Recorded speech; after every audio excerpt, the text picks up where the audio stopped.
Langston Reed built an airline empire. But even at 30,000 feet, they only saw his skin. When the self-made black billionaire goes undercover on his own flight, he's denied, profiled, and silenced by his own employees. What he uncovers next: a racial hierarchy hidden in luxury, and a corporate betrayal buried in algorithms. He didn't just create Skylift, he became its ghost. Now the world will watch as he crashes the system that refused to see him fly. Before we deep dive into this interesting story, subscribe to our channel, and tell us where are you watching from. Share in the comments below. The jet engine screamed over the runway, slicing through the Los Angeles dusk like a warning. But Langston Reed didn't flinch.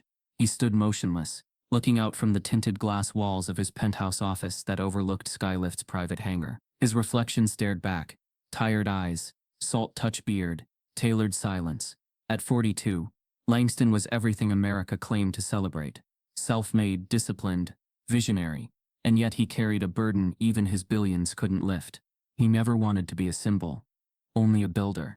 Langston's empire began with a single charter plane leased out of Chicago Midway, a recycled aircraft barely fit for sky, but he saw potential where others saw scrap. A decade later, Skylift Airlines was whispering distance from competing with JetBlue in Alaska. His strategy was revolutionary: hybrid class cabins, AI-driven customer care, and a promise of inclusive excellence. But inclusion was easy to brand, and harder to monitor. Weeks ago, an anonymous letter had landed on his desk. It wasn't the first. "Sir," it read, "I'm a black veteran and loyal flyer. I was humiliated in your VIP lounge. I thought Skylift was different.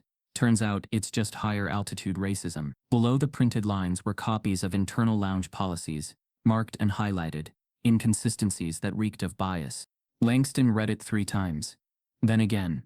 The words didn't just sting, they cracked something inside him. He designed Skylift to be better, not just bigger.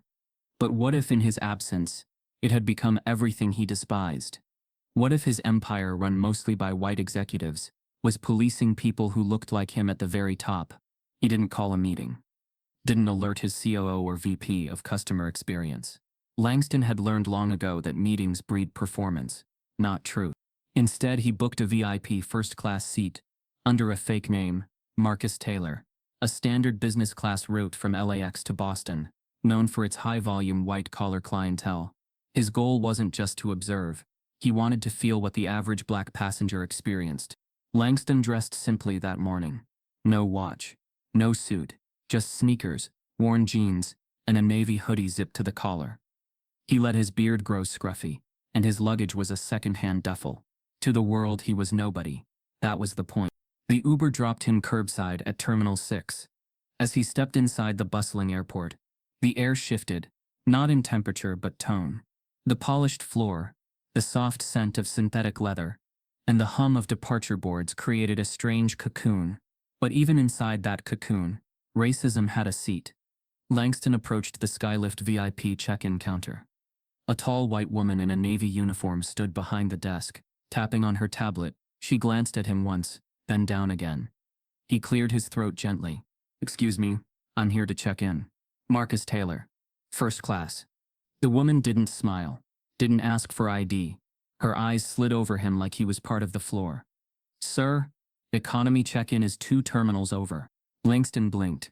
"No, I'm in first class. Marcus Taylor. Booked 2 days ago." Her mouth curved into a smirk, but not the good kind. She looked past him at the older white couple approaching with matching Louis Vuitton luggage. Instantly, her face lit up. "Mr. and Mrs. Delancey, welcome back to Skylift. Let me get you upgraded to the Paris suite. You'll love the champagne today." Langston's chest tightened. He repeated his name, more firmly this time. She finally tapped the screen and sighed. "You're late. The gates closed." "I'm 30 minutes early." "You missed final lounge call," she replied, barely looking up. "You'll have to take the next flight." He paused. "Can I speak with a manager?" She shrugged. "They're in a meeting." A younger staff member, Latino, judging by his accent, peeked out from behind the partition. Their eyes met. Langston noticed a flicker of something. Shame? Recognition? Before he could react, the staffer disappeared like smoke. The woman handed Langston a new boarding pass for a later flight. Same class, different plane, no apology, no explanation. He took it, swallowed hard, walked away slowly. His steps echoed in the terminal, not from volume, but from something broken. Not in his body, in his belief. He'd built this, paid for every inch of it, and still he didn't belong. Worse, he wasn't surprised. Langston found himself in a dull, smaller waiting area, reserved for overflow first-class guests. The room lacked the glass walls, soft lighting, and velvet comfort of the true VIP lounge. The air smelled faintly of old carpet. He was one of only 2 people there, both black. The message was unspoken, but loud. This wasn't oversight. It was systemic choreography. He sat down, staring at the clock. No one brought him water. No concierge approached. He watched through the window as the Delancey's boarded the plane. His plane on time, smiling, sipping champagne. Minutes passed. A janitor walked in, pushing a cleaning cart. Middle-aged, black, with tired hands and kind eyes. He paused when he saw Langston. "You ain't supposed to be in here, are you?" he asked, not accusing, just curious. Langston lifted his eyes. "Apparently I am." The janitor nodded, quiet, then leaned slightly forward and whispered, "You're not the first, sir. They do this often." Langston stared at him. "To who?" The janitor looked around, then pointed subtly to the color of his own skin. "You know who." Langston said nothing, but inside something shifted. Not rage, not yet. Something colder, more patient. He reached into his bag and clicked a tiny pen camera that had been recording everything since check-in. The game had begun. Just then his phone buzzed with a Skylift notification. "Your new flight is delayed. Please report to alternate gate." He looked up and saw the same desk agent whispering to security while pointing directly at him. Langston Reed did not blink. Not when the white couple behind him was escorted into the crystal-lit luxury lounge, with complimentary champagne in hand. Not when the woman at the check-in desk smiled so widely at them. It looked painful. Not even when she glanced back at Langston, and despite clearly seeing him seated nearby, turned her back like he was part of the architecture. He sat in the cramped overflow waiting area, with peeling chairs and muted lighting that gave the illusion of cleanliness without ever quite delivering it. The walls were beige but stained, like someone had tried to scrub the truth off them. There were no televisions, no jazz softly playing, no complimentary refreshments, just silence, and that stifling feeling that he wasn't just misplaced. He was unwanted. Langston lowered his cap, closed his eyes, and breathed slowly. Control was survival. He knew this well.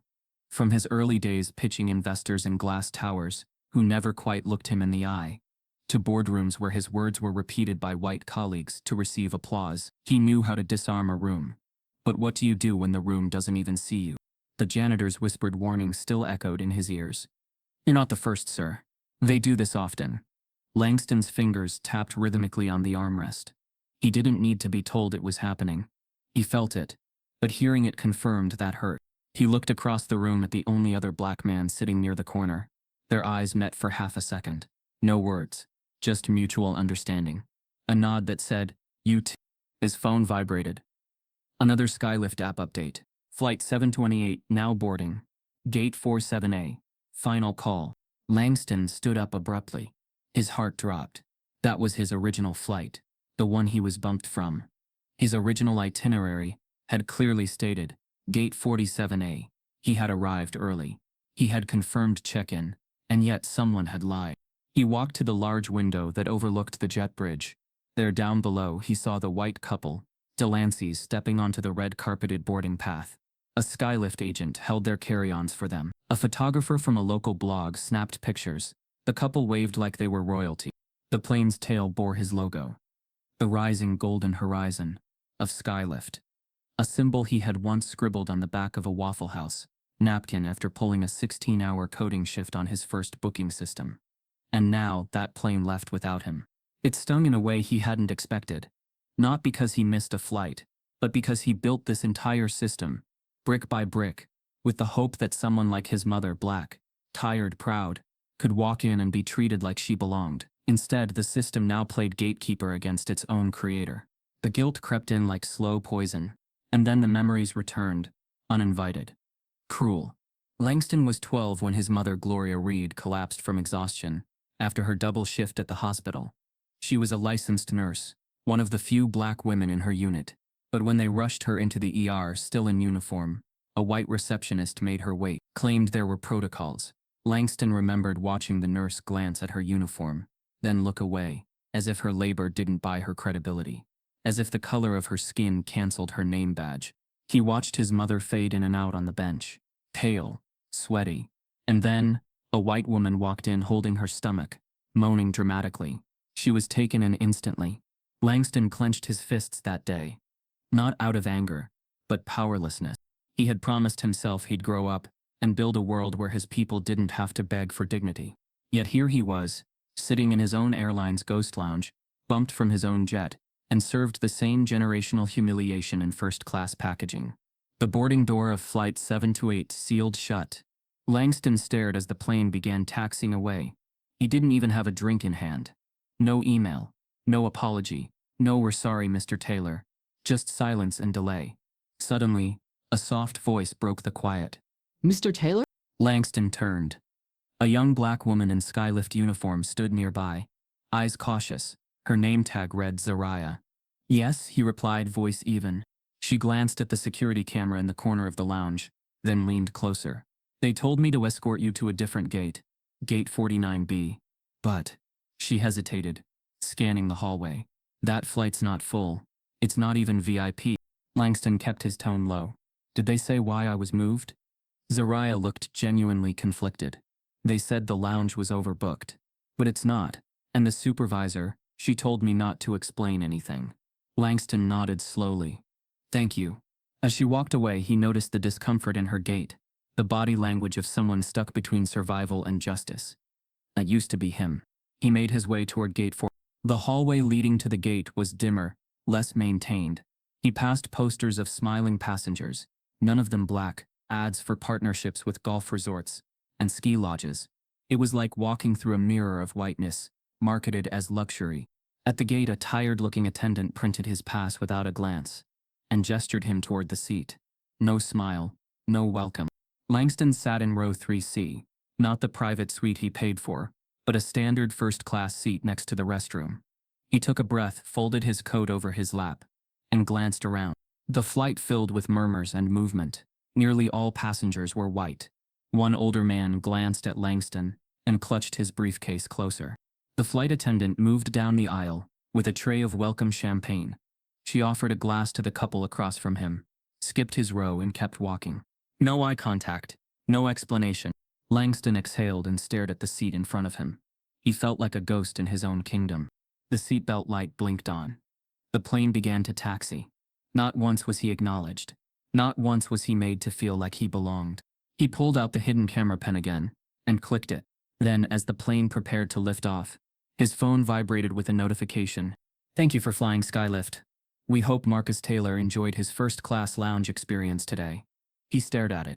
Lie. Documented. Confirmed. He couldn't feel his fingertips. Just then, a passenger 2 rows ahead turned toward the flight attendant and whispered something. She nodded, walked back to Langston's seat. This time her face unreadable. She leaned down. "Sir," she said quietly, "we've had a report of suspicious behavior. I'm going to need you to step off the flight when we land. TSA will meet you at the gate." Langston froze, his breath caught mid-air. Suspicious behavior? He hadn't said a word. Hadn't moved improperly. Someone had flagged him. And once again, his skin was the only reason. Langston sat motionless in his seat, the faint drone of the engines wrapping around him like static. Outside the window, clouds blurred past in streaks of white and blue. The woman beside him adjusted her blanket without once glancing in his direction. The man across the aisle gave him a look, the kind that wasn't hostile, but clearly marked him as out of place. But Langston wasn't thinking about the passengers anymore. His mind was on the pen, resting in his coat pocket, the one with a blinking light, too subtle for anyone to notice. It had captured every insult, every sidestep, every casual cruelty, dressed in professionalism. $150 gadget. But in this moment, it was worth more than the aircraft they were flying in. His phone buzzed softly on airplane mode. A notification from the encrypted app connected to the pen cam. It was still recording, still listening. The footage from earlier had already begun syncing with his secure server. He wasn't sure why he checked it mid-flight. Maybe he needed proof that he wasn't imagining it. that the icy indifference from the staff, the dismissive eyes, the false security alert weren't paranoia. With trembling fingers, he opened the first voice snippet, audio from the VIP lounge check-in desk, just moments after he'd been sent to the alternate gate. Female voice. White. Professional tone with venom underneath. He looked, I don't know, like he didn't belong there. Gave me a weird vibe. Hooded types usually do. Second voice. Male. Chuckle. Casual racism dripped in every syllable. Urban guest, I guess. Surprise he could afford VIP. Could be fraud though. Langston's chest tightened. The use of urban, a code word they all pretended wasn't racist. The implication of fraud. The casual mockery of his existence. Spoken like company gossip. He kept listening. First voice again. He wouldn't take the hint, so I flagged him in the system. Marked him for TSA review. Better safe than sorry. Better safe than sorry. He could hear her smiling as she said it. The kind of smile you give when you're proud of your ability to humiliate someone without leaving fingerprints. Langston paused the audio and leaned back. His head hit the seat cushion like a stone dropped in water. His throat was dry. He glanced down at his lap and whispered so quietly, it barely left his lips. So this is what it's like. He'd known. He'd always known. But knowing from a distance wasn't the same as feeling it press against your chest like a steel door. You grow up hearing stories, reading studies, watching protests. But to be erased in a building you paid to design, that was something else entirely. The flight attendant returned with the food cart. She moved gracefully down the aisle, smiling, asking each passenger, beef, chicken or vegetarian. Row 1. Then 2.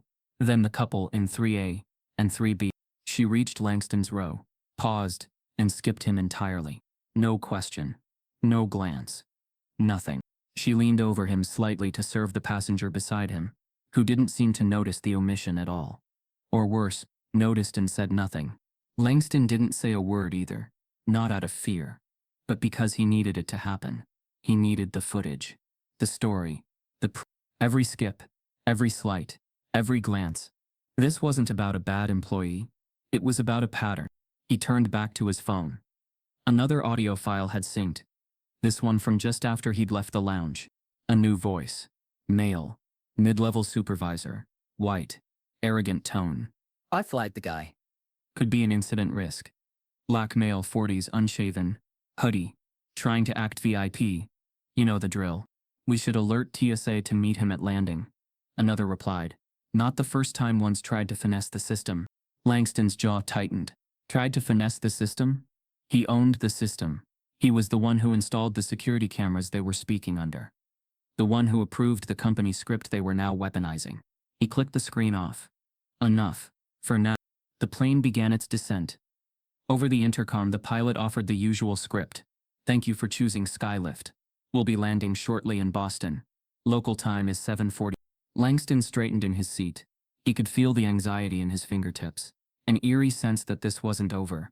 That whatever came next wouldn't be simple, wouldn't be fair, but would be telling.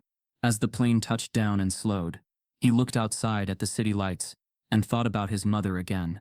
When Gloria Reed was promoted to nurse manager after 10 years of cleaning wounds and saving lives, a white patient refused to let her touch him. Said she looked like a cafeteria worker. The hospital didn't back her up, just moved her to a different unit. Langston had watched her cry in the parking lot that night. I don't need them to love me, she had whispered. I just need them to stop pretending I'm invisible.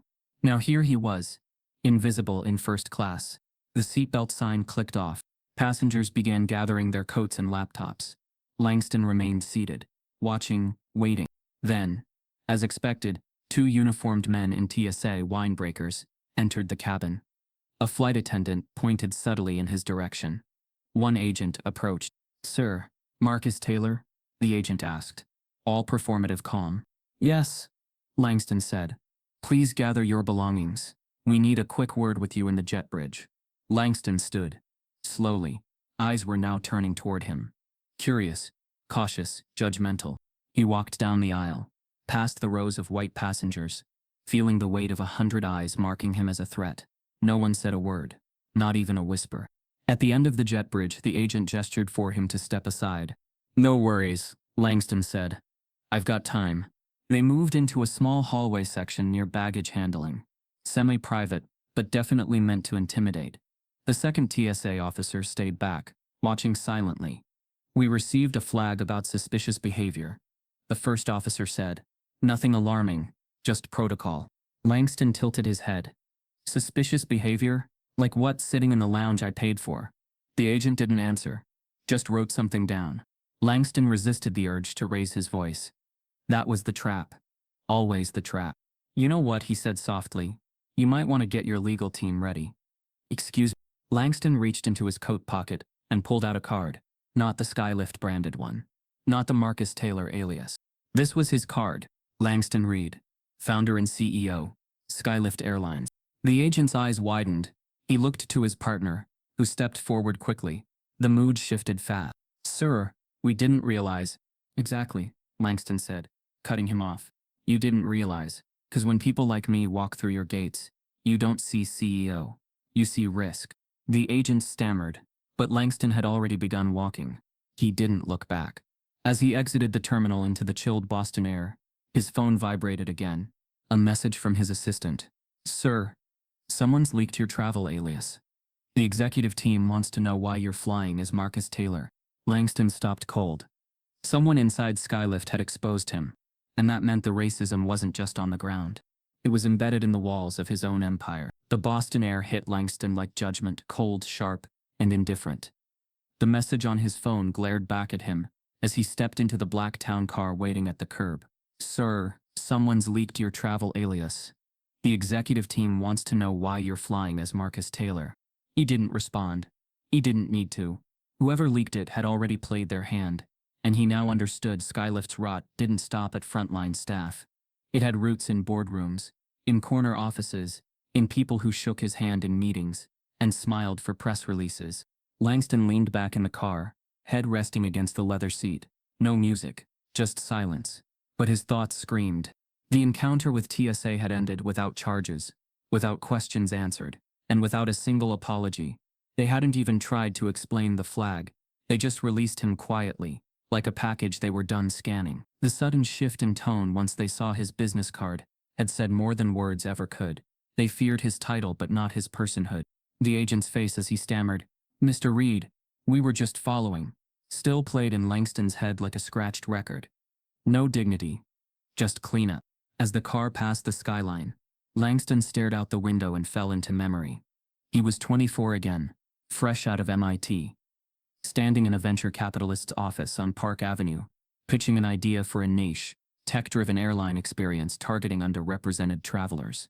The investor, white, male, golf-wrinkled, had cut him off halfway through his deck. "Langston," he had said, voice casual but dismissive, "this is a good concept, but it's hard to imagine you running it. Maybe partner with someone who's got the right image." Langston hadn't needed a translation. The right image was someone white. Someone who wouldn't make the elite clientele uncomfortable. Someone who wouldn't remind boardrooms of slavery just by breathing. He'd walked out that day, shaking with shame he refused to name. And now, decades later, he was living that same rejection again. This time in a lounge bearing his own initials. The car stopped outside a nondescript brick building downtown, a private operations suite. Langston kept off Skylift's public map. Only 3 people in the company knew it existed. Inside, Langston changed. Not just clothes, persona. Gone was the hoodie. In its place, slacks, a neutral blazer, subtle glasses, and a clean-shaven look. He transformed from Langston Reed to Marcus Taylor, a senior operations consultant, contracted to perform a month-long internal audit on Skylift's personnel, policies, and passenger experiences. The alias wasn't just a cover, it was his weapon. He'd learned from Wall Street whistleblowers and corporate saboteurs. Change didn't come from press conferences. It came from infiltration.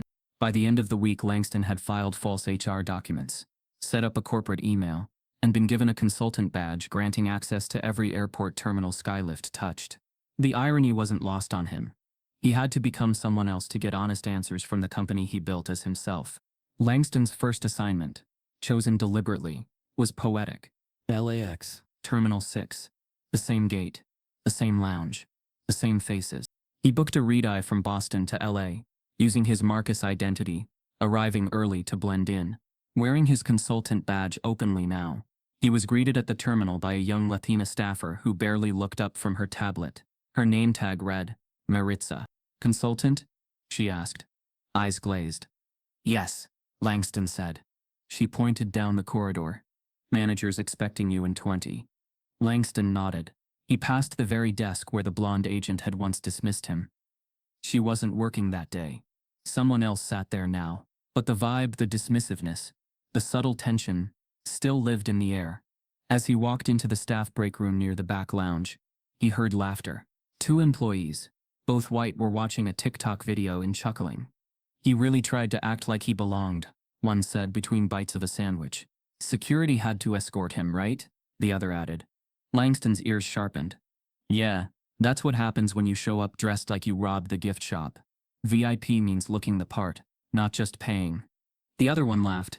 Facts. Even the black guy in corporate, what's his name, Marcus, doesn't act like that. Langston stood frozen. That was his alias. They didn't even recognize him. The irony made his stomach turn. He stepped into the room, and the laughter stopped. The taller one straightened. You must be the consultant. I am, Langston replied coolly. Don't let me interrupt. They nodded stiffly, and Langston could feel the energy shift, that subtle blend of defensiveness and entitlement. The kind of energy that always emerges when whiteness is made to feel watched. Over the next several hours, Langston reviewed gate protocols, onboarding materials, and security logs. He found coded red flags buried in plain sight. Terms like visual verification preferred, flag if attire deviates from lounge norms, and extra screening for new guests in VIP. On paper, they sounded harmless. In practice, they were built to profile. Langston compiled screenshots, recorded hallway conversations, and downloaded internal emails from the shared staff computer. But what disturbed him most wasn't the data. It was how normalized it had become. In one training video for new employees, a voiceover calmly advised, "We want VIP to feel exclusive. Make sure guests match the luxury environment."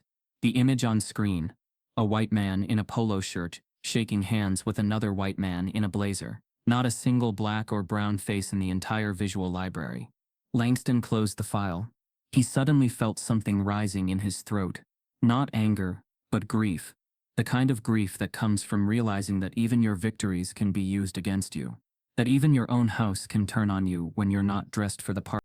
He stepped outside into the staff access hallway and leaned against the wall. A cleaning cart rolled past. Mr. Marcus, a voice said softly. It was Zariah, the same black attendant from before. She'd recognized him. Langston gave her a nod. Zariah stepped closer, lowering her voice. I know who you really are. Langston froze. I didn't tell no one, she added quickly. But I remember your story. My mom's got a picture of you next to her college diploma. Says you made it without selling out. Langston's throat tightened. Thank you. She nodded, looked around, then whispered, Watch your back, sir. Not everyone here wants you fixing this place. She walked off without another word. As Langston turned the corner, his badge scanner flashed red. Access denied. Someone had restricted his clearance. And they knew exactly who he was. The red flash of the badge scanner still echoed in Langston's chest long after the sound faded. Access denied. Those 2 words didn't just signal restriction. They screamed intent. Someone within the system knew exactly who he was, and had begun quietly pushing back. Langston stood there a moment longer, letting the weight settle.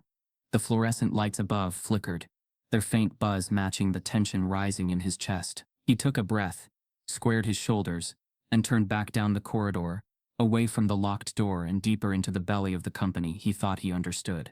Over the next 10 days, Langston, still operating as Marcus, embedded himself fully into Skylift's operations. He rotated between gate check-ins, baggage claim support, ground staff coordination, and even midnight shifts in the VIP lounge. He observed everything, heard everything, wore the thin smiles of a newcomer who didn't ask too many questions. Every shift chipped away, another layer of polish from the public image of the airline. The racism wasn't loud, it was calculated, cloaked in professional smiles, in HR-approved speech, in the thin space between procedure and prejudice. At the gate, Langston stood behind a white male agent, one afternoon as they reviewed the upcoming manifest. 2 black passengers were marked for additional identity checks, despite having no travel flags. The agent leaned over to his female colleague and said with a laugh, "Let's double-check them. You know how creative these folks can be with ID." The woman giggled, glancing around. "Well, better safe than sorry." Langston said nothing. Just tapped the interaction into the encrypted note app on his phone. One more entry in the file he now called Skylift, the reality report. But what shook him more wasn't the frontline banter. It was what he uncovered inside the supervisory levels. During a shift in the staff planning office, he overheard a heated discussion between two mid-tier managers, both white, both mid-40s. "Why's Janelle always pushing for diversity hires in customer service?" one asked bitterly. "It messes with the guest experience." The other nodded. Yeah. "I mean, no offense, but when you walk into first class you expect clean presentation. Not someone who looks like they just got off a rap video." Langston blinked. No attempt to hide it. Just pure, unfiltered arrogance whispered behind closed doors. But the real sickness came during his overnight lounge rotation. The lounge at 2 a.m. was different. Slower, darker, but just as toxic. Langston worked alongside a black attendant named Deshawn, who had been at Skylift for 4 years. They cleaned, restocked, and prepped the lounge for morning executives. "You been here long?" Deshawn asked him one night. "Not really. Consulting," Langston replied, cautious. Deshawn smirked, wiped his hands with a rag. "Let me guess. They told you they're all about diversity, right?" Langston nodded slightly. Deshawn dropped the smirk. "That's the line they use before they make sure you never see day shift. I applied to be a daytime concierge. Twice. Got passed over for some kid, straight out of college, who didn't know the difference between a red eye and a layover." He paused, glancing up. "But he had blue eyes, so I guess that was enough." Langston felt his stomach twist. Deshawn looked down again, voice dropping lower. "They want us quiet, grateful, invisible. But they don't know I've been keeping my own notes." That sparked Langston's curiosity. "No." Deshawn nodded. "Names, incidents, patterns. You collect long enough, it starts forming a picture." Langston stared at him, something clicking into place. 2 floors up, Langston found an opening to access a forgotten digital archive during a shift in the training admin office. It wasn't labeled clearly, just a folder titled Staff Performance Insights Beta. He clicked it open. Dozens of internal notes loaded on screen, each one logged by supervisors rating employee fit, based on vague metrics like presence, tone, guest interaction, comfort. As he scrolled, his breath slowed. There it was, a spreadsheet titled Comfort Matrix, Staff Assignments. He clicked it. Each employee had a score between 1 and 10 under guest visual comfort. And next to each name was a color code: green, yellow, red. Langston's eyes moved down the list. Every black or Hispanic employee. Every single one was coded red or yellow. White names dominated the green zone. Names like Connor, Bethany, Chase. Meanwhile, names like Jamal, Letitia, and Raheem were tagged with notes like urban aesthetic, needs polish, less marketable. He scrolled further and saw something that made his pulse skip. Deshawn B. Red. Recommend overnight shifts only. Less visual harmony for luxury guests. Langston stared at the screen, jaw clenched. This wasn't unintentional bias. This was engineered discrimination. A system designed to protect the company's image, at the expense of dignity, at the expense of people who looked like him. He didn't just feel disgusted. He felt responsible. He had built the brand language they were twisting. He had preached premium optics and brand uniformity in investor meetings. And these monsters had used that as a blueprint for whitewashing his dream. Langston printed 2 pages of the report and folded them carefully into his folder. He encrypted the digital file and sent a backup copy to an off-site server. Then he locked the computer. But just as he turned to leave, the door opened, and someone stepped in. A tall woman, white, late 50s, blazer, clipboard, sharp eyes that had scanned thousands of faces for flaws. The director of brand experience. A woman he'd seen once at a gala who'd never looked him in the eye. She froze when she saw him. Her eyes narrowed, then flicked to his badge. "Marcus Taylor?" she said slowly. Langston nodded politely. "Evening. Just reviewing onboarding data." Her voice dropped, less friendly. "That file's not part of the consultant access protocol." Langston smiled softly. "Didn't know. Just following curiosity." She stepped forward slowly, like a cat sniffing at danger. "Where did you say you were based again?" Langston tilted his head. "I didn't." She stared at him a beat longer, then walked off without another word. But as Langston returned to the break room, a new notification hit his phone. New system alert. Marcus D. Taylor login flagged as irregular. Account under review by admin security. Someone had started tracking him. And next time, they might not just ask questions. Langston sat alone in a dusty downtown cafe, dressed once again in his Marcus disguise. Loafers, blazer, clean-shaven, neutral but sharp. He stirred his coffee absent-mindedly, eyes locked on the door. The last time he'd been here was 3 years ago, during a regional expansion press conference. Back then, the cafe had hosted journalists hungry for stories of black excellence. Today, it was his meeting point to confront black erasure. He was no longer chasing headlines. He was chasing ghosts. After discovering the Comfort Matrix report, Langston spent 3 straight nights combing through internal HR logs and deactivated employee files. What stood out wasn't just who had left, but how quietly they had vanished. No formal complaints filed. No exit interviews stored. Just a cold list of deactivated badges, many marked voluntary resignation within 60 days of raising concerns. That wasn't resignation. That was removal by silence. Langston created a spreadsheet of 20 names, all black, all former staff from different departments, concierge, ground support, cabin crew, all gone under mysterious circumstances. At the top of the list, Temeka Jones, a name he remembered vaguely from older staff rosters, former flight operations manager, known for high ratings, perfect records.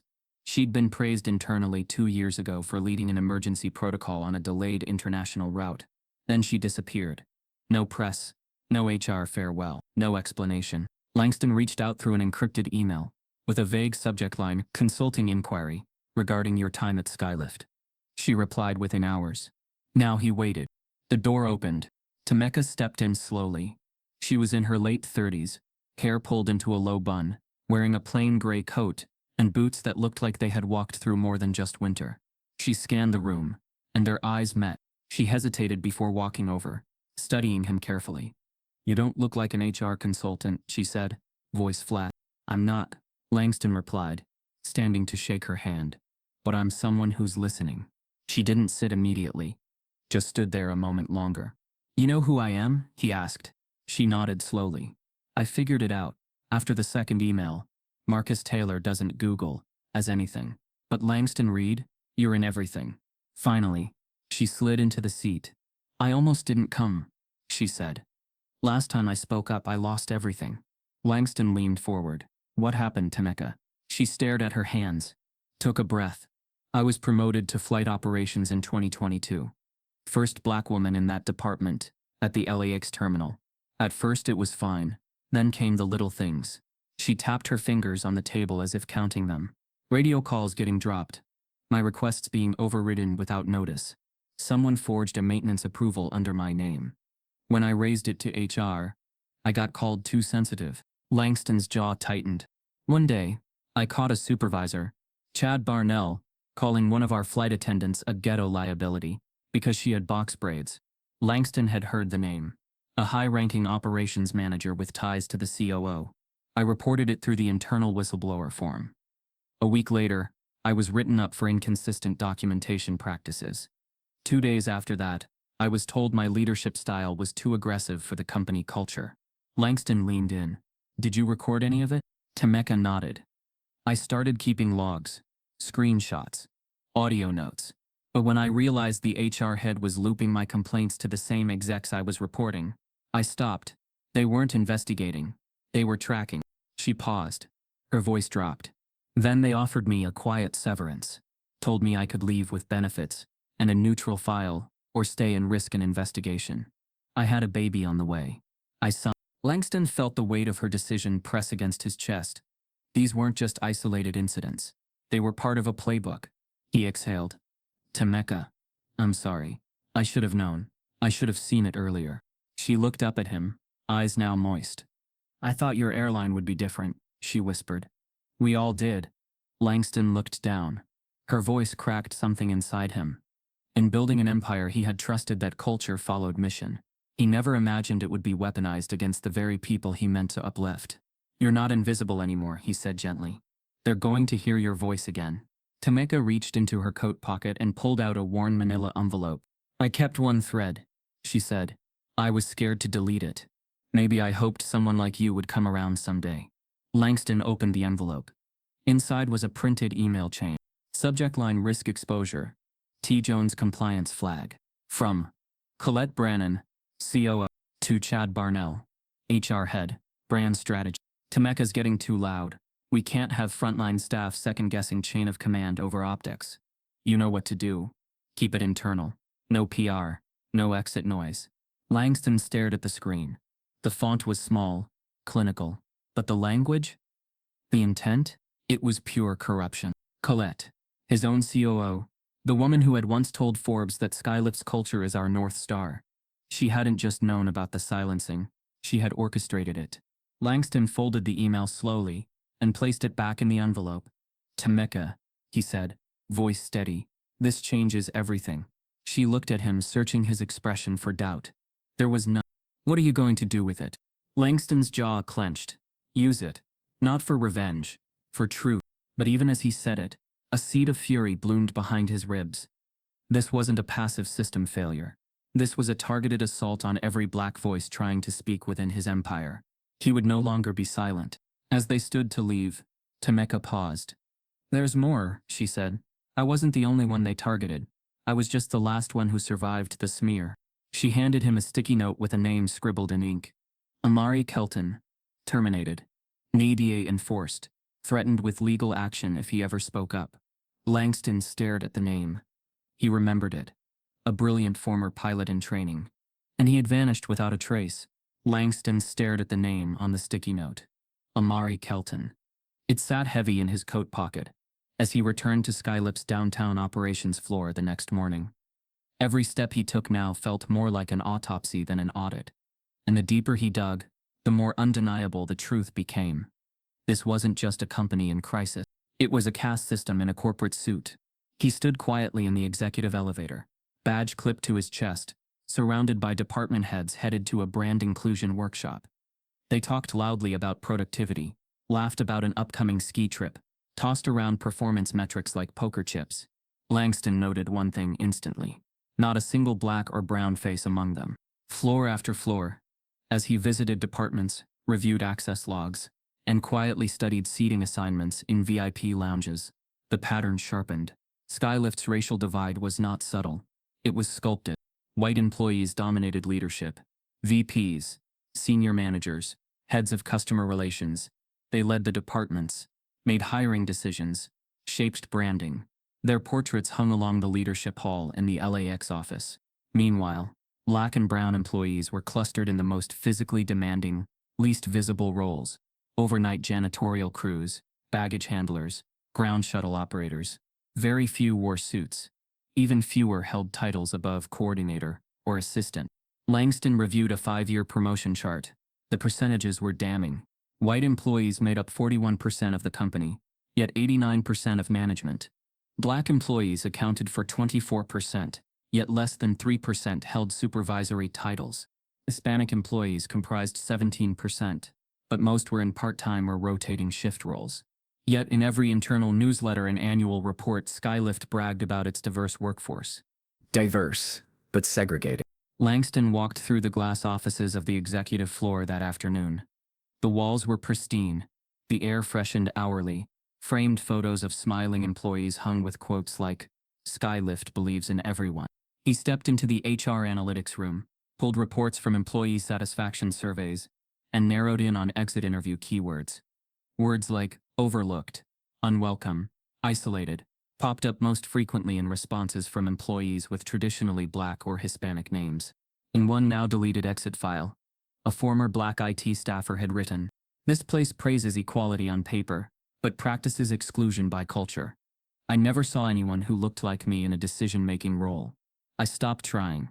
Langston sat back, disgust creeping up his throat. This wasn't just passive neglect.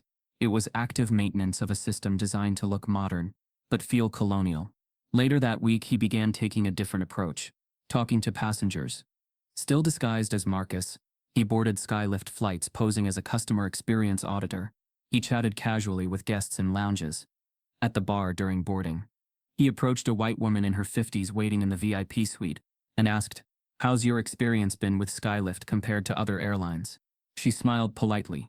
It's smooth, classy, feels familiar. Familiar, she nodded. I think they know how to keep things orderly. I've never had to sit next to any screaming babies or anything. Langston knew exactly what orderly meant in that context. On another flight to Seattle, he sat beside a white man in finance, mid-40s, who loosened up after 2 bourbons. You fly with us often? Langston asked. Oh yeah, the man said. Skylift's got the best lounges. And I'll be honest, I like their seating algorithms. They always seat black folks near the back of first class. Langston blinked. Is that official policy? The man shrugged. I doubt they write it down, but it happens enough to feel like policy. Keeps the front of the cabin more relaxed, you know. Langston felt a slow burn crawl up his spine. Relaxed. Another coded word. He made note of the flight, the seat assignments, the timestamp. After disembarking, he reviewed the manifest. The man was right. Black and brown passengers were consistently placed toward the rear of premium cabins, even when checked in earlier. There was no formal system saying segregate by race, but the pattern screamed louder than any policy could. Langston forwarded a dozen documented examples to his private server, under the folder labeled Patterned Discrimination, Passenger Level. Each new discovery was like pressing deeper into a wound that had never fully closed. He sat in the car outside a corporate dinner 2 nights later, watching from a distance as Skylift executives filed into a private rooftop restaurant. They were all dressed in tailored suits, champagne in hand, laughing with the easy confidence of people who knew the world bent for them. Langston didn't attend. He had RSVP'd as Marcus. He opened his phone instead, reviewing the internal surveillance video of a corporate huddle that morning. In it, a mid-level white supervisor explained a training module that instructed staff to adjust tone and vocabulary depending on passenger ethnicity. Langston paused the video, rewound, played it again. There was no pushback in the room, just nodding heads. His company was actively training racism into rhythm. He scrolled down, jaw tight, ready to email the footage to his documentation team. Then his phone rang. Unknown number. He hesitated, then answered. Marcus Taylor speaking. There was silence. Then a voice, clipped and smooth. You've been busy, Mr. Reed. Langston's stomach dropped. The voice continued. Enjoying your little audit? Might want to slow down before the people who sign your checks decide you're not so valuable after all. Click. The line went dead. Langston stared at the screen. His hidden identity had been leaked. He opened his Skylift dashboard and saw it. Marcus D. Taylor. Access revoked. The consultant profile was gone. They were coming for him now. Not subtly, not slowly, directly. The city lights shimmered beneath Langston's window as his private jet sliced through the air en route to Skylift's Atlanta headquarters. But tonight the skyline held no beauty for him, only warning. He sat motionless, watching the glint of glass towers grow larger with each passing second. Like a battlefield he once ruled, now overtaken by mutiny. His phone lay face up on the tray table, screen frozen on the call log. Aninian. You've been busy, Mr. Reed. His alias was gone. His cover shattered. But what stunned him most wasn't that someone had outed him. It was who. The breach traced back to Lena Graves, his personal assistant of 5 years. Someone he'd mentored, promoted, and trusted with full access to his schedules, aliases, and movement patterns. She was sharp, ambitious, and as far as he knew, loyal. Until now, Langston's cybersecurity team uncovered that Lena had accepted a quiet bribe from Chad Barnell, the same operations director implicated in Temeka Jones's smear campaign. The deposit, $25,000, had been routed through an offshore vendor disguised as executive incentives. Lena's computer login showed she'd exported Langston's travel logs just 2 days before the leak. The betrayal wasn't just professional. It was personal. She didn't even try to cover her tracks. As the jet touched down, Langston's phone pinged again. This time from his legal advisor. Langston, they're prepping a board motion. Be careful. They've already locked your access at HQ. He didn't reply. The car waiting at the runway gate drove him straight to Skylift's towering headquarters, a building whose very foundation bore his initials in the marble entrance. But tonight, those initials felt like a warning sign. He stepped through the revolving glass doors into a lobby of silence.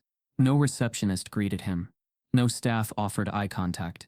Even the security guards, usually quick to stand, remained still, watching him like he was a stranger. He approached the elevator, swiped his CEO badge. Red light. Access denied. Langston stepped back. Swiped again. Same response.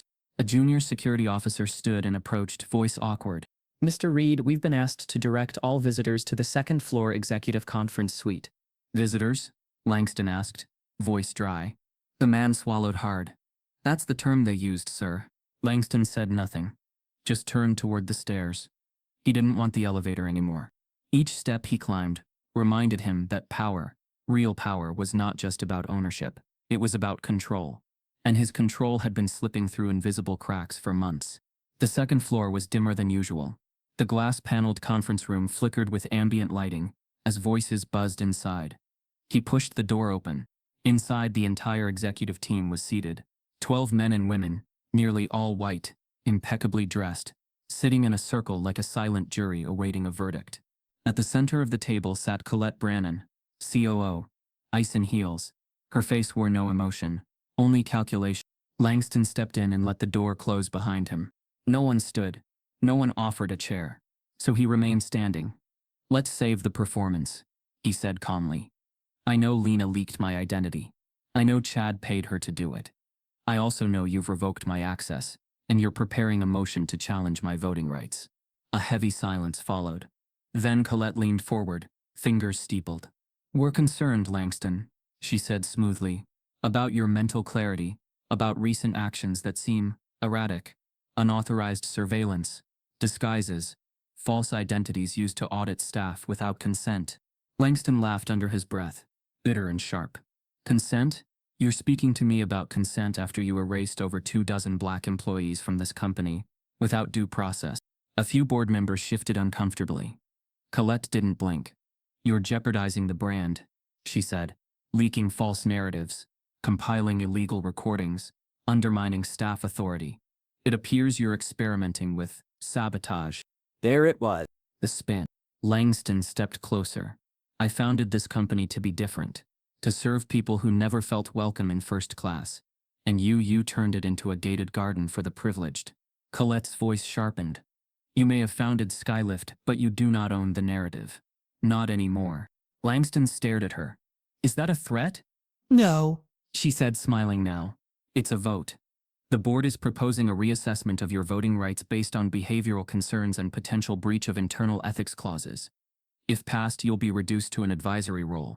Langston felt the walls tilt. The loophole. It had always been there. Clause 14b, in the founding charter, written by early investors to protect the company from internal instability. It could only be triggered by a unanimous executive vote, citing conduct unbecoming. They were trying to push him out of his own house. He looked around the room. Some faces avoided his eyes. Others, like Chad Barnell's, met his with smug satisfaction.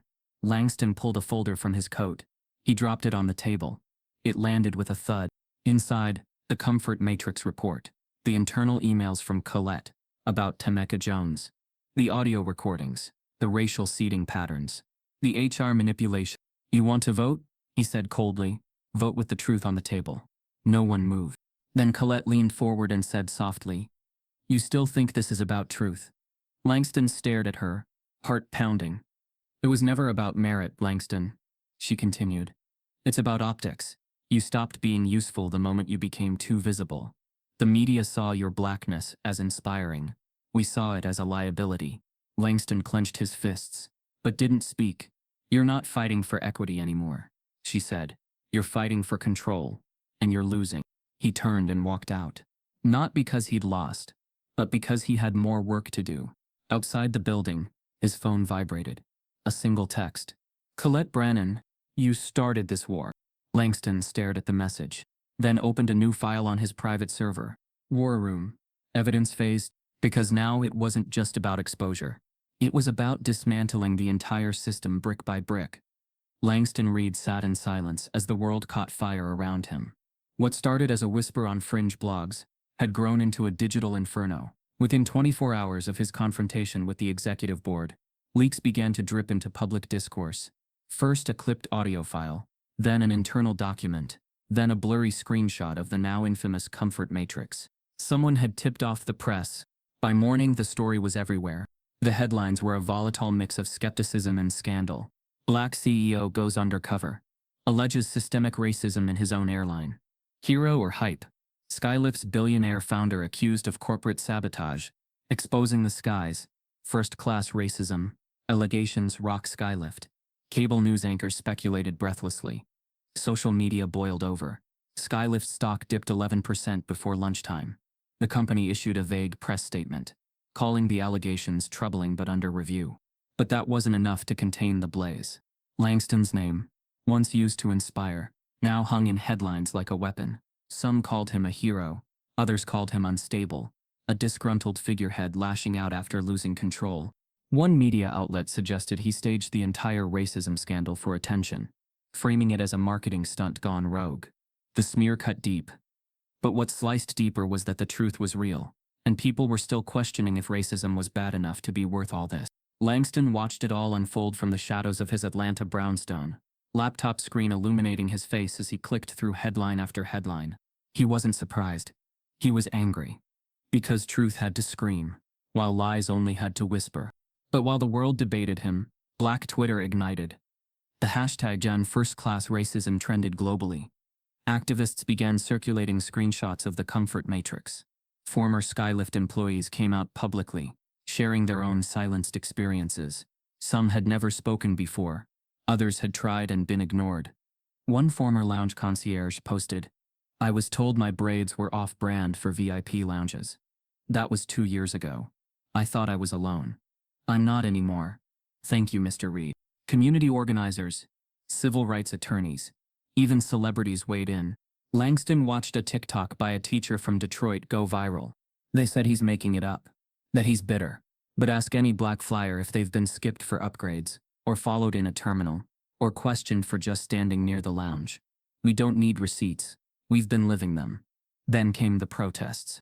On the 4th day, a crowd gathered outside Skylift's Atlanta headquarters, over 1,000 strong. Some held signs reading, "This airline flies over us, not with us." Others chanted the names of fired employees Langston had uncovered. Temeka Jones stood at the front, megaphone in hand, voice cracking with emotion as she shouted, "You can silence our jobs, but you can't silence our voices." Langston watched from a car parked 2 blocks away, tears pricking his eyes. He had built this company to lift people, and now they were lifting each other using truth as ballast. Still, he knew this wasn't over. Public sympathy came fast, but so did backlash, and Skylift's inner circle wasn't done fighting dirty. Inside his home studio, once built for virtual board meetings, Langston now assembled something far more dangerous. A document titled First Class Racism. It was composed of all the hidden camera footage, audio logs, email screenshots, and interviews he had gathered during his undercover operation. It didn't dramatize. It didn't embellish. It simply let the truth speak with the clarity of evidence. He worked long hours with a private editing team, sworn to secrecy. Every shot, every file, every testimonial was arranged with surgical precision. There were clips of Deshaun talking about his years of being denied promotions. Audio of white executives mocking the diversity push in boardrooms. A breakdown of seating chart algorithms, showing black and brown passengers consistently sent to the rear of VIP cabins. Langston added a chilling voiceover from himself, recorded late one night. "I gave them sky. They handed back a cage. This isn't a vendetta. This is a reckoning." The documentary was set for digital release in 7 days. It would drop without Skylift's knowledge, sent straight to newsrooms, streaming platforms, whistleblower forums, and advocacy networks. Langston knew it was his last card. If the board succeeded in stripping his rights legally, he wouldn't get another chance to expose the full rot. This had to land like thunder. But on the 5th night, just after finalizing the 3rd edit, Langston received an email. No subject line, no sender name. He opened it cautiously. Inside was a chain of internal messages between high-ranking Skylift execs. Short, cold, surgical. From Colette Brannon to Skylift legal pulp. Begin phase 2. He's already discredited himself in the media. Let's make it permanent. I want documentation ready for mental instability claims. Contact family. Start drafting legal evaluations, non-consensual if needed. Langston's hands trembled. This wasn't just character assassination. They were preparing to erase his identity, to strip him of credibility, ownership, and humanity by claiming he was mentally unfit. a black man made unstable by his own truth. It was the oldest play in the American handbook. When black brilliance threatens white power, it's no longer brilliance. It's a breakdown. Langston closed the laptop slowly. They weren't afraid of him lying. They were afraid he was telling the truth. As he stared out into the night, another message appeared, this time encrypted, anonymous. Just one sentence. There's more you haven't seen. I used to work inside. I can help, but it's not just about Skylift anymore. Attached was a file, size 94 megabyte, labeled Tier 1 Suppression Protocols. Langston walked into the boardroom like a man carrying both truth and fire. His custom charcoal suit was sharp, but not loud. No tie. His face was calm, but in his eyes lived a storm only the guilty could fear. Behind him trailed a silent tech assistant wheeling a hard case containing three things: a laptop, a high-definition projector, and every shard of evidence he had spent weeks bleeding for. The boardroom at Skylift HQ gleamed with polished arrogance. 12 executive chairs circled the curved oak table like a throne room. Oil paintings of past CEOs hung above the glass wall, each one white, square-jawed, smiling like they owned the air. This was the room where dreams were funded, and legacies decided. And for years, Langston had believed he'd conquered it. Today he was here to burn it clean. Colette Brannon sat at the far end of the table, flanked by Chad Barnell and three other loyalists, smug in their silence, confident in their scheme. Legal counsel hovered nearby, folders in hand. A Skylift public relations lead stood quietly in the corner, blinking nervously behind her glasses. They were ready for a power struggle. They weren't ready for a reckoning. Langston didn't sit. He placed the hard case on the table, opened it with slow precision, and began connecting the projector without saying a word. Colette cleared her throat. "We'll give you 10 minutes, she said flatly. Then we'll proceed with the vote." Langston paused mid-connection. "You'll need more than 10 minutes to understand how deeply you've failed." He clicked the remote. The room dimmed. The screen lit up. A title card faded in. First-class racism, internal audit, confidential footage.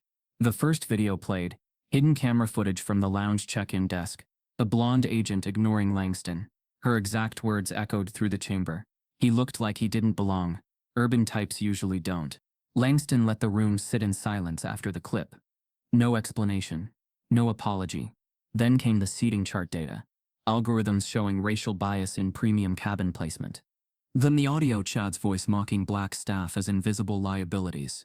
Then Tameka's email from Colette. "You know what to do. Keep it internal. No PR."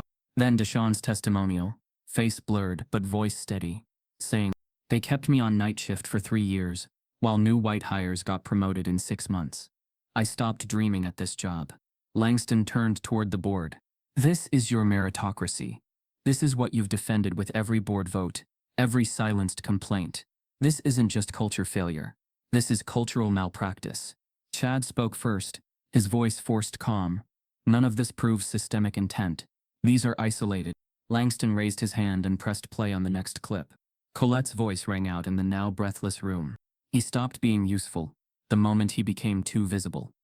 The media saw his blackness as inspiring. We saw it as a liability.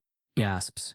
One of the junior board members, a black woman Langston had never seen speak in meetings, put a trembling hand over her mouth. Colette sat still, but her jaw was tighter now. "I never said that," she replied quickly. "This audio could have been edited." Langston interrupted. "We time-stamped the IP metadata and matched the voice print with internal security logs. You can deny it in the press if you'd like. But in this room, we know." Colette's mouth opened again, ready to pivot, to spin, to reframe. But Langston cut her off with something more powerful than truth: the law. He stepped forward and pulled out a single document. "My ownership share in Skylift remains 80%. That makes me not just majority shareholder, but constitutional authority over leadership ethics under Charter Clause 3A. The clause you all conveniently tried to twist against me." He placed the legal brief on the table. "Any vote to remove me, without cause, must be unanimous, and based on confirmed legal violation, not suspicion, not spin." He looked toward the legal counsel in the corner. "Has there been any legal violation proven against me?" The counsel hesitated, then shook her head. "No, sir." Langston's voice dropped lower, cooler. "Then the vote is null. Your smear campaign is now subject to a counter-investigation." Colette's composure cracked. You're not thinking clearly, Langston. He turned to her slowly. No, Colette. I'm thinking clearly for the first time in years. One of the senior board members, Mr. Delaney, late 60s, eyes watery, removed his glasses. His voice I remember when you pitched this airline to us in a garage with folding chairs. You said you wanted to create something that let every black boy and girl fly without fear, that they'd know they belonged, that this sky would be theirs. He looked down at the table. I don't know what we've become, but I know it's not that. Silence filled the room like fog. Heavy. Still, Langston looked at each of them. Slowly, deliberately. You have a choice, he said. You can be part of the cover-up, or part of the correction, but there is no more middle. Then he clicked the final video. The screen turned black. Audio played. A familiar voice. White, male, high-ranking, unmistakable. If he wasn't black, none of this would matter. We'd just say he's a visionary CEO going through a rough patch. But because he's black, every move he makes looks like protest. The room froze. Langston let it hang there. Not as a mic drop, but as a mirror. This wasn't just his war. This was a reflection of every corporation, every boardroom, every institution where race wasn't policy, but prejudice polished into protocol. He stepped back from the screen. Now the world knows, and so do you. Colette stood. Her face was stone. This doesn't change anything. You still need us to run the operations. We are Skylift. Langston smiled coldly. You were, but now you're under review. Every department, every hire, every promotion decision for the past 5 years. I've brought in federal equity auditors, and the documentary drops at midnight. One of the younger board members turned to Colette. Did you know about the suppression protocols? She didn't answer. Langston picked up his case. Meeting adjourned. As he exited the room, his phone buzzed. A single message from an unknown number. Congratulations, but you've only cut off the head. There's a deeper network inside Skylift you never saw. Want proof? Attached was a file. Fine, ma'am. Shadow Wings Tier 2. Langston stood in the Skylift control room, staring at the giant digital map on the wall, an intricate web of real-time flights, blinking paths stretching from coast to coast. Dozens of jets were mid-air, thousands of lives in motion, a kingdom built on altitude. And now, he was bringing it all down, on purpose.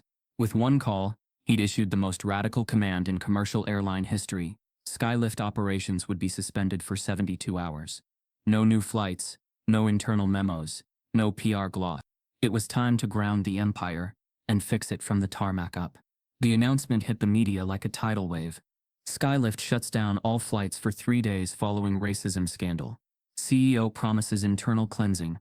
Langston didn't hold a press conference. He didn't write a statement. Instead, he worked from the war room, a conference floor now converted into a task force command center, manned by independent auditors, civil rights advisors, and 2 hand-picked internal ethics officers. His first order? Reinstatement offers. One by one, he personally reached out to wrongfully terminated employees, not through HR, through direct calls. His voice, not a secretary's. Tameka Jones returned as the new director of employee integrity, her first act being a sweeping investigation into racial bias in performance reviews. She reinstated Deshawn, this time to a leadership position on the equity training team. Others, cleaners, coordinators, gate staff, were offered new contracts, back pay, and public apologies. Some wept. Some cursed him. Some asked why it took this long. Langston didn't make excuses. I failed you, he told each of them. But you deserve to come back on your own terms. Meanwhile, racial bias audits began across every department.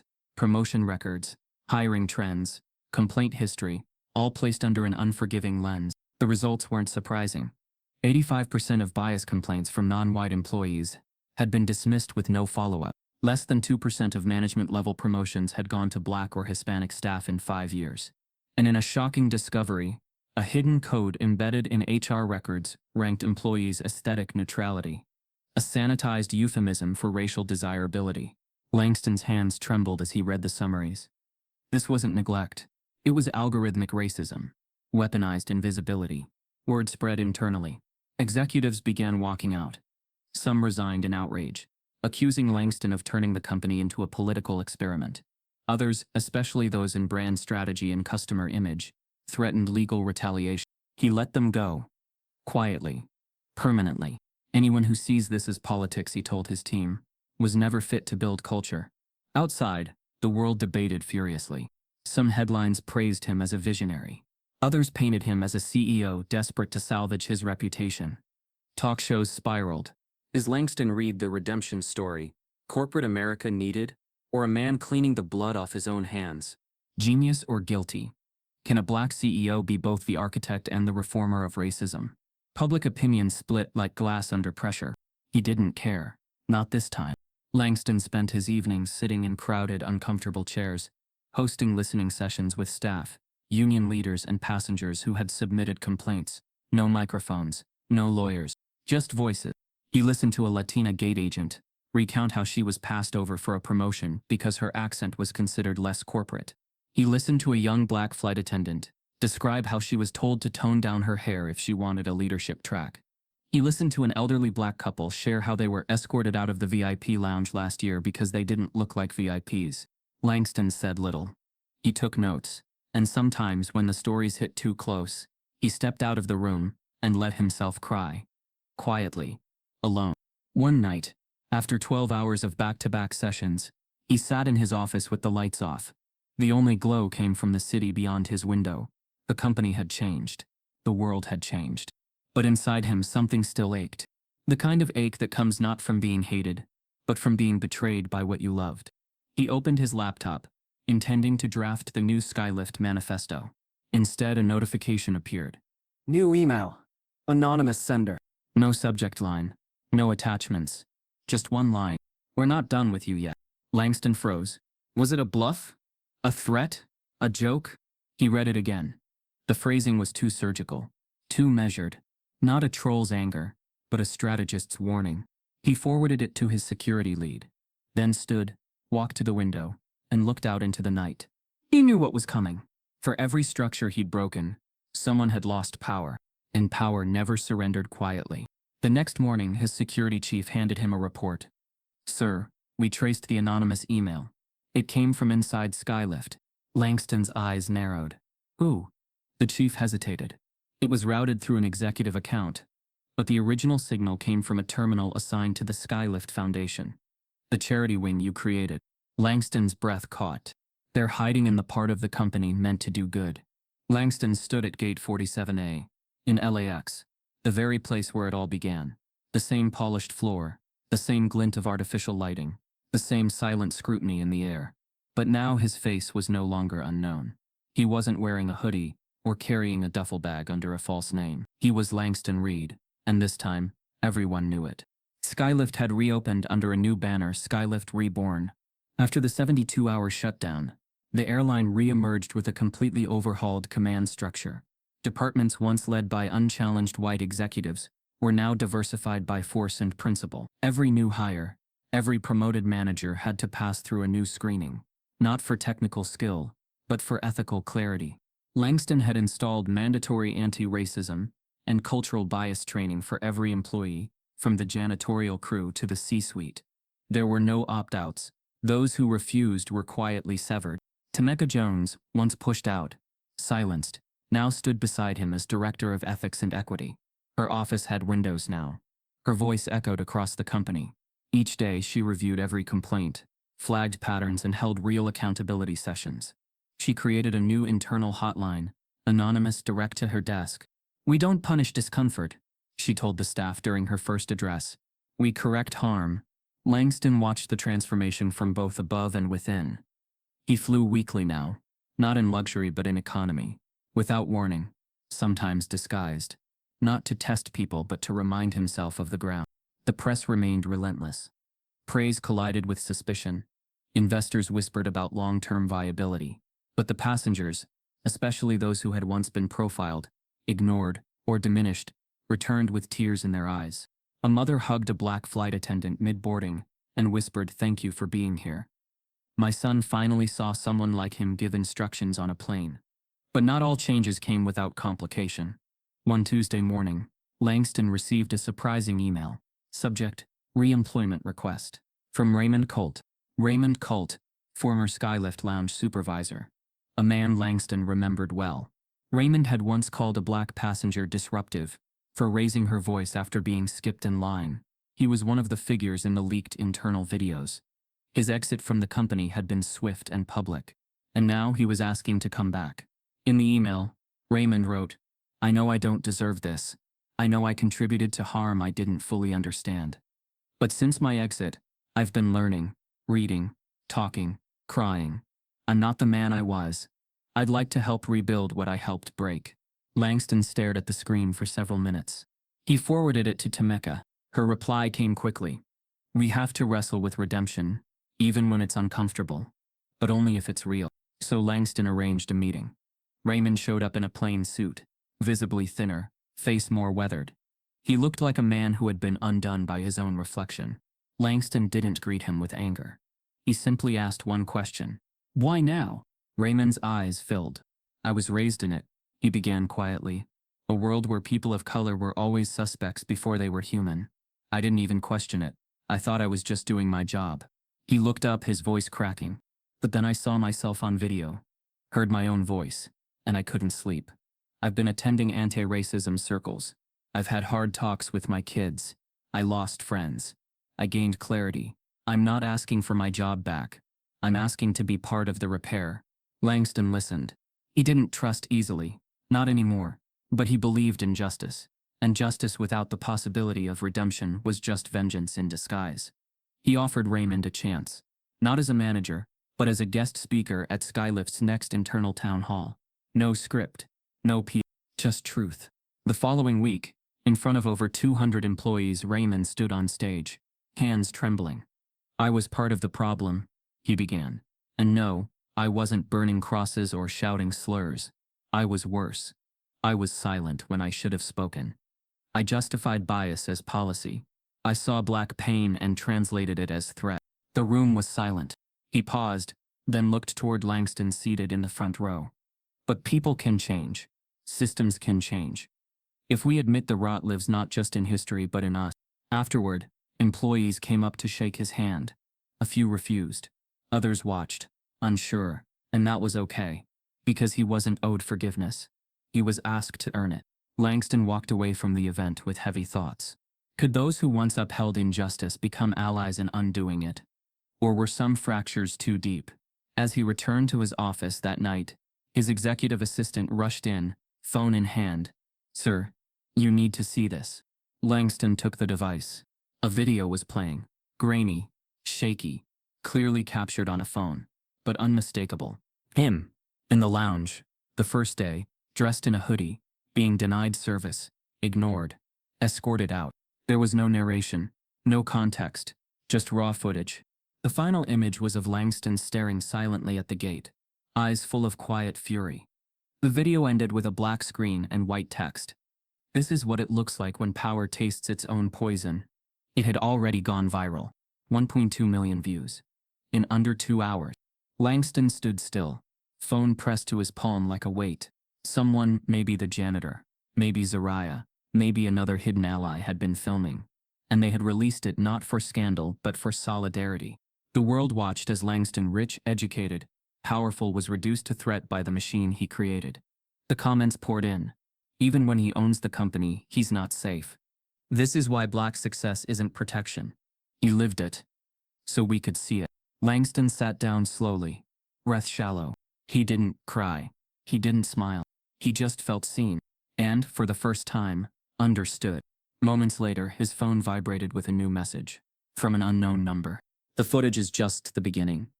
I've been collecting more from inside your foundation." Attached was a second video. "Fine file, donation filters. Discrimination algorithm." Langston opened it, and what he saw next made him gasp. Even Skylift's charitable donations were being filtered by race. Langston sat in silence, the glow of the second leaked video still flickering across his laptop screen. It was undeniable. The footage exposed a secret embedded deep within the Skylift Foundation's core operations: donation approvals filtered by racial bias.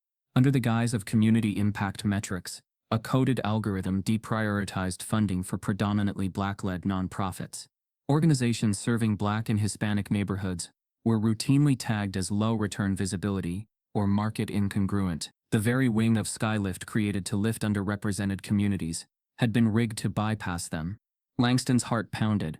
His legacy wasn't just stained, it had been hollowed from the inside, and now the world was watching.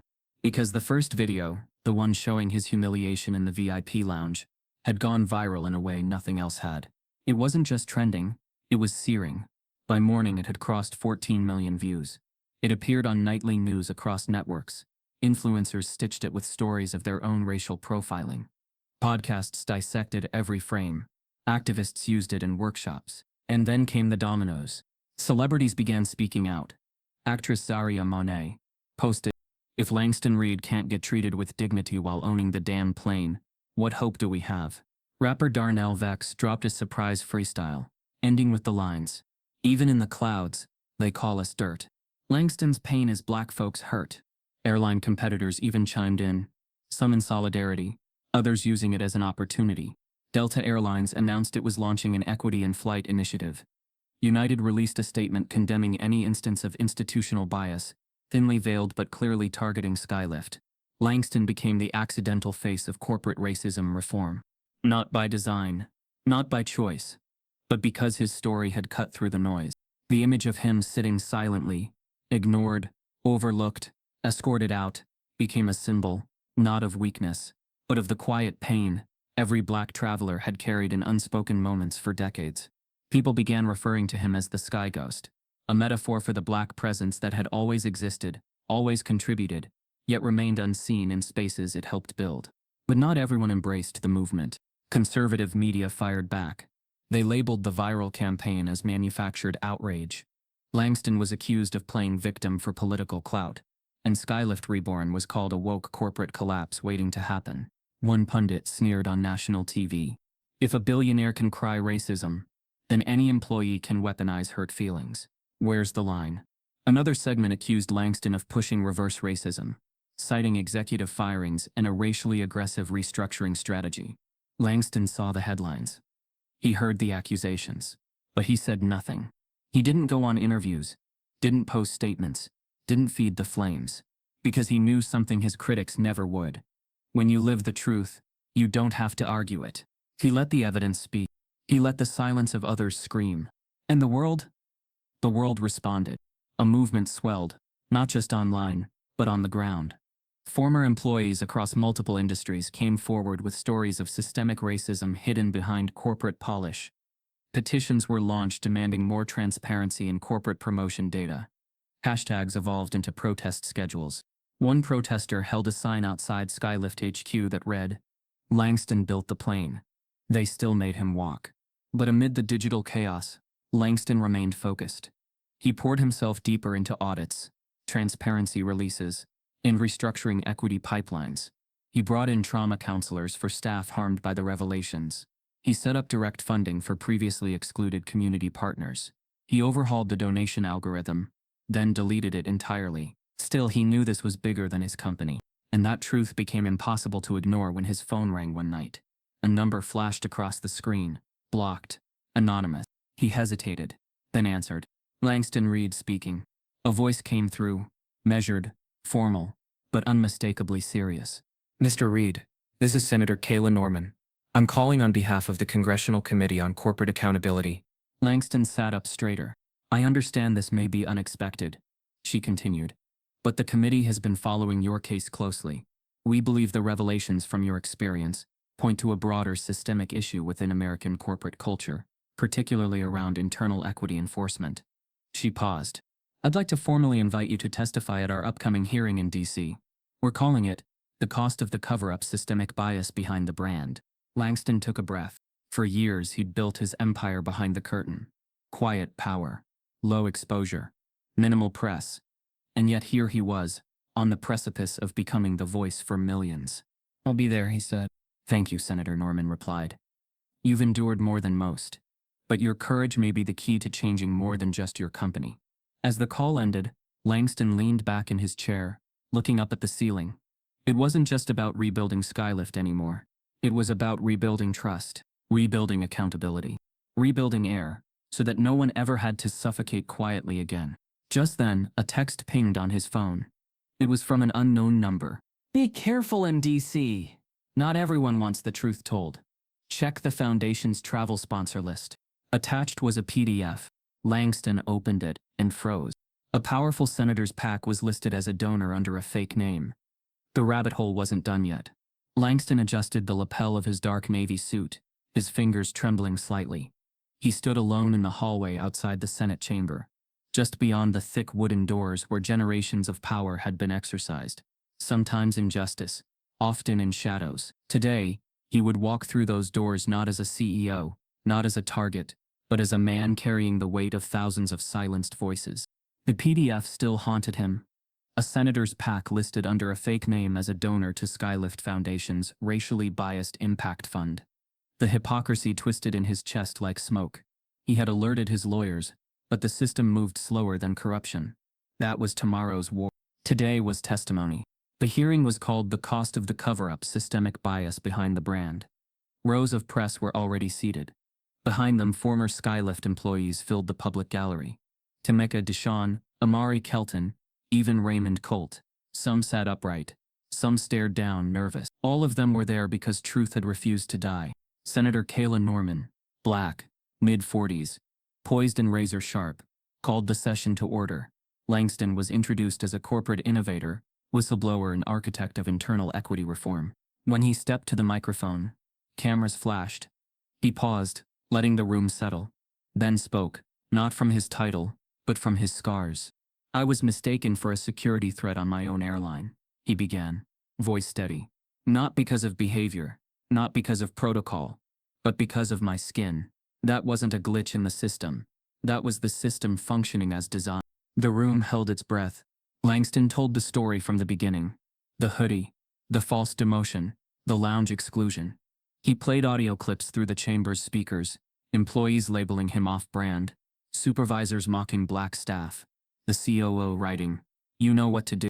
He displayed documents, statistics, seating charts. But then he closed the folder and spoke with his soul.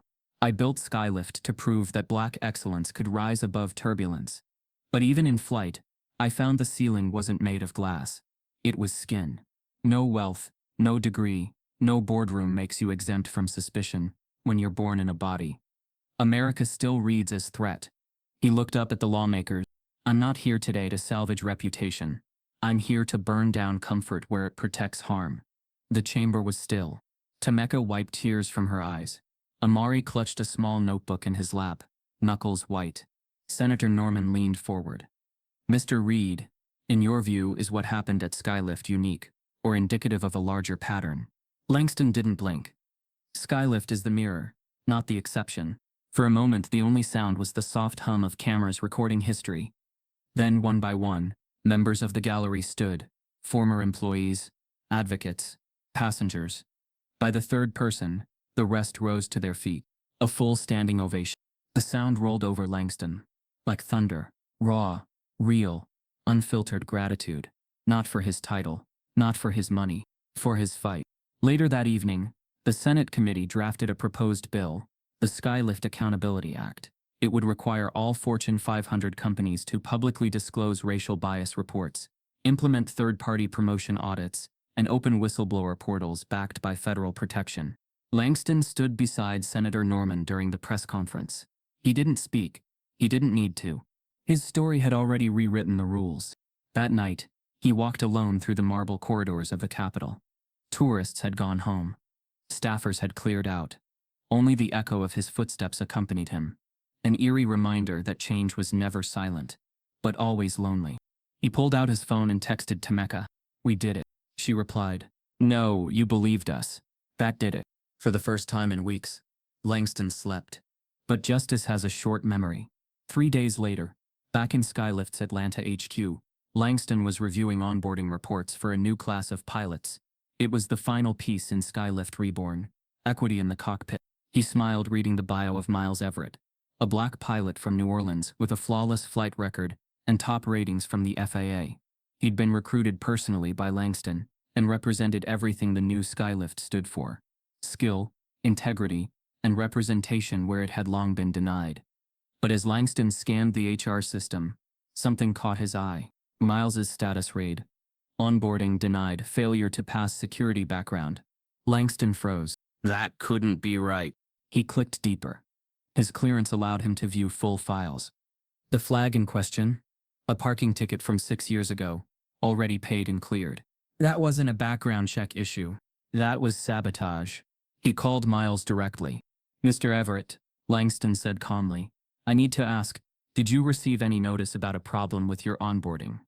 Miles sounded confused. No sir, I've been prepping for training.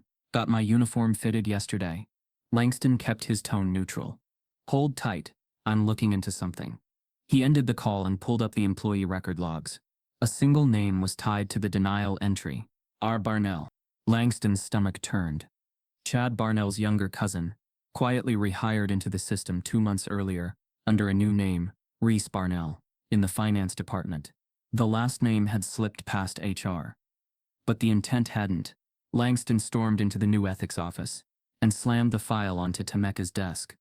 We have a snake, he said, voice low and sharp, and he's still biting. Tameka scanned the file. Her jaw tightened. How many more do you think are still inside? Langston looked out the window at the skylift runway. Enough to think the cockpit's theirs by default. He exhaled slowly. He had restructured the company, rewired the system, rebuilt the trust. But even now, even after Congress, ghosts lingered. Ghosts who knew how to hide behind process. Ghosts who weren't trying to reclaim power. They were trying to make sure he never truly had it. That evening, as Langston sat in his office drafting a direct apology to Miles Everett, an alert pinged across his screen. Unauthorized login attempt. Skylift core server. VIP was masked. The server, Diversity and Equity Analytics. And the file being accessed. Langston read. Psychological assessment draft. Langston stood in the server room, cold air hissing from vents, as blue lights flickered around him like stars. This was where the truth often lived, beneath the surface, buried in code and silence. After the unauthorized access alert, he moved fast, too fast for the bureaucracy to catch up. Within an hour, he'd isolated the breach, traced the internal tunnel, and identified the hand that opened the door. The culprit, Harold Spence. Title, Senior Data Strategist. Tenure, for a legacy employee. Spence had joined Skylift under the original investor class, never promoted, but never moved. He was the kind of man who floated in the margins of power, deeply loyal to the old ways, and quietly resentful of the changes. Langston cornered him not with security, not with threats, but in the truth itself. I know what you did, Langston said calmly in Spence's office. You accessed a file labeled Psychological Assessment Draft, a document meant to delegitimize me, and you planted that tag next to my name. Spence didn't blink. I didn't change the content. You didn't need to, Langston replied. You just pointed someone else's poison toward the target. Spence crossed his arms. This company wasn't built on color politics.